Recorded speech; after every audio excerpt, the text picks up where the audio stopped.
বাসর ঘরে আমার হাজবেন্ড আসা মাত্রই আমি তাকে জোর গলায় বলে দিলাম আমার শরীরে একটা যেন টাচ না লাগে, আমাকে স্পর্শ করার চেষ্টাও যেন না করে সে। বিয়েটা আমাকে জোর করেই দেওয়া হয়, পরিবারের চাপে ও বাবা মার মুখের দিকে তাকিয়ে কাউকে কিচ্ছু বুঝতে দিইনি। ইচ্ছার বিরুদ্ধেই বিয়ে করেছিলাম। বিয়ের দিন রাতে আমার স্বামী যখন রুমে আসে তখন আমি ভয়ে কাঁদতে থাকি। এই দৃশ্য দেখে সে ভাবছিল হয়তোবা আমি আমার পরিবারের জন্য কাঁদছি। তখন সে সান্ত্বনা দেয় আমাকে। বিয়ের আগে আমি আমার স্বামীকে কখনো দেখিনি, সামনাসামনি কথা হয়নি, এমনকি ছবিটা পর্যন্ত দেখিনি। বিয়ের দিন রাতে আমি দেখলাম তাকে, সে অনেক মোটা কালো। এটা দেখে আমার আরো মন ভেঙে যায়। আমার স্বামীকে প্রথমবার দেখার পর আমার গা গিরগির করতেছিল। মনে মনে ভাবতেছিলাম আমি ছিলাম কলেজের সবার ক্রাশ, স্কুলের সবচেয়ে সুন্দরী নাম পাওয়া মেয়েটা, আর সেই মেয়েটার কপালে এমন একজন স্বামী জুটবে আমি কখনো কল্পনাও করতে পারিনি। আমি কিছুটা ভয় কাটিয়ে উঠে তাকে স্পষ্ট ভাষায় বলে দিলাম সে যেন আমাকে স্পর্শ না করে, একটু ছোঁয়ার চেষ্টাও যেন না করে। অবাক হলাম, সে কিছু না বলে চুপচাপ ফ্লোরে শুয়ে পড়লো। কেমন যেন একটা খারাপ লাগা কাজ করলো নিজের ভেতরে। রাত প্রায় 3টা বাজে, তখন ঘুম আসছিল না। হঠাৎ শুনতে পাই হালকা কান্না করার শব্দ। বুঝতে আর বাকি রইল না সে কাঁদছে। তখন প্রচন্ড মেজাজ খারাপ হচ্ছিল। পুরুষ হয়ে আবার ন্যাকা কান্না, কাঁদবে কেন? জিজ্ঞাসা করলাম কি সমস্যা, কাঁদছেন কেন? চুপ হয়ে আছে। আবারও জিজ্ঞাসা করলাম, কোনো উত্তর নাই। তারপর বিছানা থেকে উঠে আমি নিজেই তার সামনাসামনি গিয়ে দাঁড়িয়ে জিজ্ঞাসা করলাম কান্না করার কি আছে?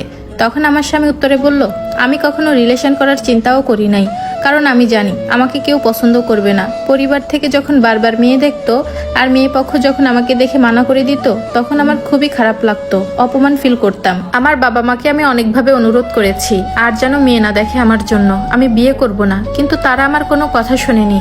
আজকে আপনার সাথে আমার সবকিছু ঠিক হয়েছে। কিভাবে কি হয়েছে আমি কিছুই জানি না, তবে এতটুকু আমি নিশ্চিত যে আমাকে দেখার পর আপনি রাজি হবেন না, আর আপনার মতামত জানতে চাইবো সে যোগ্যতাও আমার নাই। আমাকে সৃষ্টি করেছেন আল্লাহ, আমি দেখতে কুৎসিত, এখানে আমার কোনো দোষ নাই, তবুও প্রতিনিয়ত আমাকে নানান কথা শুনতে হয়। সবকিছু মিলিয়ে আজকে আমার প্রচন্ড কষ্ট হচ্ছে, তাই আমি কাঁদছি। ওনার মুখে এমন কথা শুনে কেমন যেন একটা মায়া কাজ করলো, তবে তখনও তাকে আমি মেনে নিতে পারি নাই। এভাবেই চলতে থাকে। বেশ কিছুদিন পার হয়ে যায়। টুকিটাকি সংসার করছি, কিন্তু সংসারে কোনো মন ছিল না।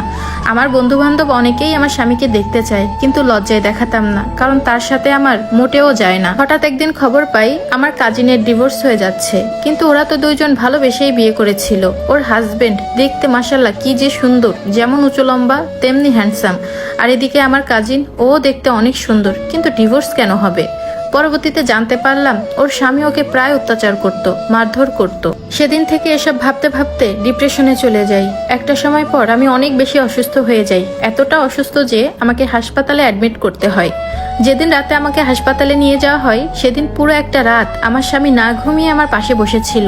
ওনাকে একবার বলেই দিলাম আপনি যে ঘুমান, আমার পাশে বসার দরকার নেই। উনি কোনো উত্তর না দিয়ে আমার পাশে বসে রইল। আমিও আর কিছু বললাম না। এর মাঝে আমার অক্সিজেন লেভেল অনেক কমে যায়। প্রায় 12 ঘন্টা মৃত্যুর সাথে ফাইট করি। এরপর যখন কিছুটা স্বাভাবিক হই তখন চোখ খুলে দেখি চোখের সামনে সবাইকে পাশে পেয়ে কিছুটা স্বাভাবিক হতে থাকলাম। কিন্তু খেয়াল করলাম আমার স্বামী বাচ্চাদের মতো কাঁদছে, সেই বাসর ঘরে যেভাবে ঠিক কেঁদেছিল। সেদিন প্রথমবারের মতো সে আমাকে স্পর্শ করে, কারণ আমি নিজেই তাকে কাছে আসতে বলি এবং সে বসে থেকেই আমাকে জড়িয়ে ধরে। সেদিন থেকে একটানা 1 সপ্তাহ সে নিজের হাতে আমাকে খাইয়ে দিয়েছে। আমার প্রতিটা কাজ বলার আগে সে করে দিয়েছে। আস্তে আস্তে আমার স্বামীর উপর কেমন যেন একটা টান অনুভব করলাম। খেয়াল করলাম আমার স্বামী আমার অসুস্থতার সময় শুধু খাইয়ে দেওয়া না, আমার জামা কাপড় পরিষ্কার করা, আমার গোসলের পানি এগিয়ে দেওয়া, সব কিছু নিজের হাতে করেছে।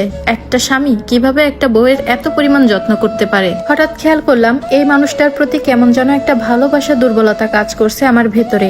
আগে যাকে দেখে ঘৃণা লাগতো, এখন তাকে দেখেই পৃথিবীর সবচেয়ে সুদর্শন পুরুষ লাগে আমার কাছে। সেদিন রাতে আমার হাজবেন্ড যখন আমাকে খাইয়ে দিচ্ছিল তখন তার হাত থেকে প্লেটটা নিয়ে আমি নিজেই খাওয়া শুরু করি। তখন দেখলাম সে কিছুটা মন খারাপ করে নিজেই চলে যাচ্ছে। আমি মুচকি হেসে দিয়ে তাকে ডাকলাম আর বললাম এদিকে আসেন। এরপর আমি তাকে খাইয়ে দিলাম। সেদিন এসে আবার কান্না করে দিয়েছে। মানে এই মানুষটা যে এত পরিমাণ কাঁদে, শুধু কাঁদতেই থাকে। এরপর তাকে আমি চোখ রাঙিয়ে বললাম আজকের পর থেকে যদি কোনোদিন আর কাঁদতে দেখি একদম ছেড়ে চলে যাব। দেখতে দেখতে আমার সংসার জীবনের 1 বছর পার হলো। এই 1 বছরে আমি আমার স্বামীকে কখনো দেখিনি সে আমাকে কোনো বাজে কথা বলেছে, ধমক দিয়েছে, সব সময় আমাকে ভালোবেসে আগলে রেখেছে। মহান আল্লাহর কাছে অনেক শুকরিয়া আদায় করি আমি। সবশেষে একটা কথাই বলবো, একজন সুদর্শন পুরুষের থেকে একজন দায়িত্ববান পুরুষ 1000 গুণ সুন্দর।